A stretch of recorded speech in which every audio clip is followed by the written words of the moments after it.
Quelques-uns en font encore de l'exégèse et sont en dehors du militantisme et sont en dehors de l'idéologie.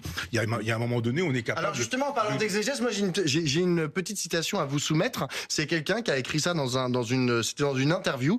Il a écrit cela ne manque pas de sel de constater qu'en danger de mort, dans l'Allemagne nazie, les philosophes marxistes juifs qui ne voyaient que par Marx ne se sont pas précipités à Moscou quand il a fallu fuir leur pays, mais aux États-Unis, où, grassement financés et bien accueillis, ils ont poursuivi leur combat contre le capitalisme appointé par les milliardaires américains. Ainsi, Marx, Horkheim, Theodor Adorno, etc. Horkheim, Horkheimer. Comment? Pas Horkheim, Horkheimer. Mais c'est comme vous voulez, vous avez...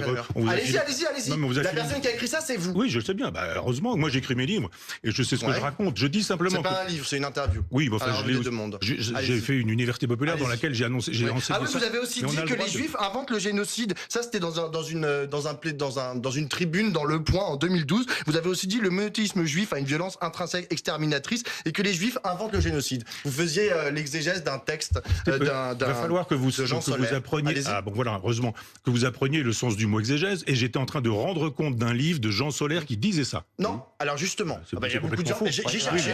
Pardon Pablo, mais là, on va rentrer dans des détails. C'est une polémique.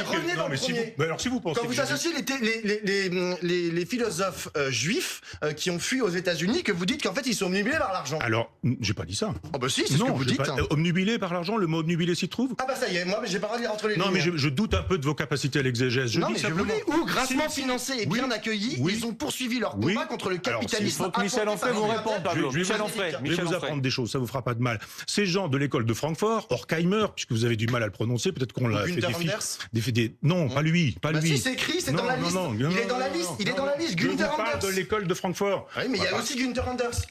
On va pas faire un cours de philo, mais on peut le faire. Je dis simplement que quand les marxistes juifs sont persécutés par le nazisme et qu'ils ont la possibilité de quitter leur pays pour aller aux États-Unis ou en Union soviétique, ils vont aux États-Unis, où on leur donne des bourses pour travailler et faire l'éloge du marxisme soviétique. Un livre de Marcuse qui s'appelle Le marxisme soviétique. Donc je dis simplement que quand des gens ont le choix... C'est pas écrit comme ça. Mais, je vous invite à lire le livre. Votre lecture est pernicieuse. Non, c'est les fiches qu'on vous a faites. Mais je vous assure. C'est très facile à lire. Je veux dire, c'est un livre entier. Moi, je trouve ça profondément antisémite. Oui, ben voilà.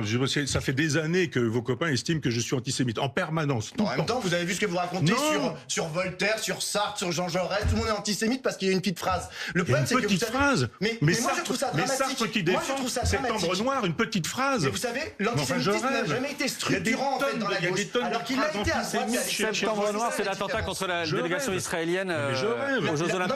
Pablo, il faut qu'on avance.